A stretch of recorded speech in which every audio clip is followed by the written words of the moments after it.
Hello teachers and student, welcome to our YouTube channel AS exam. आज हम कक्षा 5 Hindi add grade अभ्यास पुस्तिका में पाठ 19 देख रहे हैं, मैं और मेरा देश। तो इसमें सबसे पहले बहुविकल्पी प्रश्न है। बहुविकल्पी प्रश्नों में पहला प्रश्न है, युवक ने स्वामी रामतीर्थ को फल क्यों दिए? तो इसका आ जाएगा अपने देश का मान रखने के लिए, ऑप्शन नंबर सी। फिर है, मोहन और सोहन बहुत तेज, तो रिक्त स्थान में आपको लिखना है दौड़ते हैं, ऑप्शन नंबर डी। फिर है, अन्य देश के युवक द्वारा जापान में कौन सा काम किया जिससे देश का गौरव कम हुआ?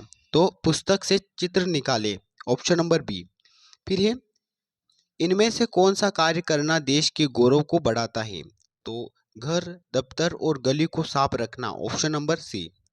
फिर, वह एक दुर्लभ चित्र है, वाक्य में रेखांकित शब्द के स्थान पर किस उचित विलोम शब्द का प्रयोग किया जा सकता है? तो दुर्लभ का आ जाएगा सुलभ, ऑप्शन नंबर सी। फिर है, नीचे दिए गए शब्दों में से उचित शब्द चुनकर रिक्त स्थानों की पूर्ति कीजिए। जापानी युवक प्लेटफार्म, तो रिक्त स्थान में आपको भरना है प्लेटफॉर्म पर खड़ा था। फिर है, हमें सार्वजनिक स्थानों पर यहाँ वहाँ तो थूकना नहीं चाहिए, रिक्त स्थान में आपको थूकना भरना है। फिर है, हमारे अच्छे कार्य से तो देश का गौरव बढ़ता है, तो आपको भरना है देश। फिर मान शब्द का विलोम शब्द, तो अपमान आपको रिक्त स्थान में भरना है। फिर वे, तो रिक्त स्थान में आपको भरना है प्रतिष्ठित, प्रतिष्ठित व्यक्ति हैं। अब अति लघु उत्तरीय प्रश्न है। अभी तक आपने वीडियो को लाइक नहीं किया है तो आप वीडियो को लाइक कर दें, और अगले पार्ट 20 की नोटिफिकेशन प्राप्त करने के लिए अपने यूट्यूब चैनल को सब्सक्राइब भी जरूर करें। तो अपशब्दों का प्रयोग देश की प्रतिष्ठा को बढ़ाता है या कम करता है? तो आपको लिखना है कम करता है। फिर है, दिए गए वाक्य को शुद्ध करके लिखिए। तो जंगल में बहुत से जानवर रहते हैं, इस प्रकार ये वाक्य शुद्ध हो जाएगा। फिर है, निमंत्रित होने पर देर से पहुंचना किस प्रकार का व्यवहार है? तो शिष्ट व्यवहार के विपरीत व्यवहार यानी अशिष्ट व्यवहार। फिर है, जापानी युवक ने स्वामी जी के समक्ष अपने देश का गौरव कैसे बढ़ाया? तो अच्छे फल भेंट करके। फिर लघु उत्तरीय प्रश्न है, दिए गए मुहावरों के अर्थ लिखकर वाक्यों में प्रयोग कीजिए। तो सिर नीचा करना यानी लजा जाना, मुझे देखते ही उसने सिर नीचा कर लिया। फिर है, इधर की उधर लगाना, चुगली करना, तो रमेश बाती इधर की उधर लगाता है। फिर अगला है, अगला प्रश्न है, सार्वजनिक स्थानों पर हमें कौन से कार्य नहीं करने चाहिए?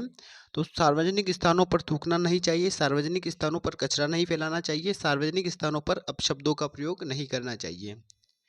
फिर है अगला प्रश्न, समाज में अपने देश की समस्याओं और परेशानियों की चर्चा करने से क्या लाभ होता है? तो समाज में अपने देश की समस्याओं और परेशानियों की चर्चा करने से उनके समाधान की राह निकलती है, फलस्वरूप देश की उन्नति होती है।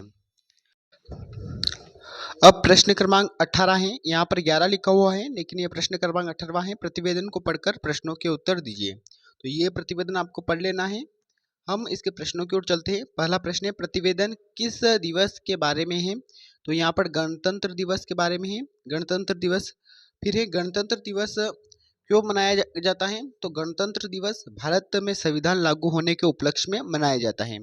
फिर है, ध्वजारोहण किसके द्वारा किया गया? उनका नाम भी लिखिए। तो ग्राम प्रधान श्री अयोध्या प्रसाद के द्वारा। फिर है, सांस्कृतिक कार्यक्रम किसके द्वारा प्रस्तुत किए गए?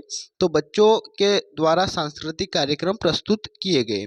फिर है, कार्यक्रम के आरंभ और समापन में क्या हुआ? तो आपको लिखना है कार्यक्रम के आरंभ में ध्वजारोहण व समापन में प्रेरक उद्बोधन दिया, आभार व्यक्त किया, पुरस्कार और मिष्ठान वितरण के बाद कार्यक्रम का समापन हुआ। फिर है दीर्घ उत्तरीय प्रश्न। तो इसमें प्रश्न है, हमें ऐसे कौन कौन से कार्य करने चाहिए जिससे देश का गौरव बढ़े? तो आपको लिखना है, हमें अपने घर का कूड़ा कचरा बाहर नहीं फेंकना चाहिए, अपने घर, दफ्तर, गली को साफ स्वच्छ रखनी चाहिए, सार्वजनिक स्थानों पर कचरा नहीं फैलाना चाहिए, इधर उधर नहीं थूकना चाहिए, हमें अच्छे व ईमानदारी से काम करना चाहिए।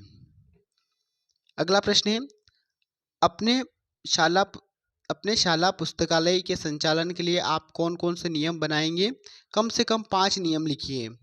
तो पहला नियम हो जाएगा इसमें, पुस्तकालय में कोई कचरा नहीं फैलाएगा, पुस्तकालय में शांति व अनुशासन बनाए रखें।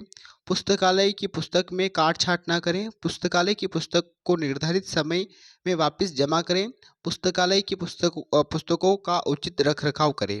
तो इस प्रकार ये अपना पूरा पार्ट हमने देखा है।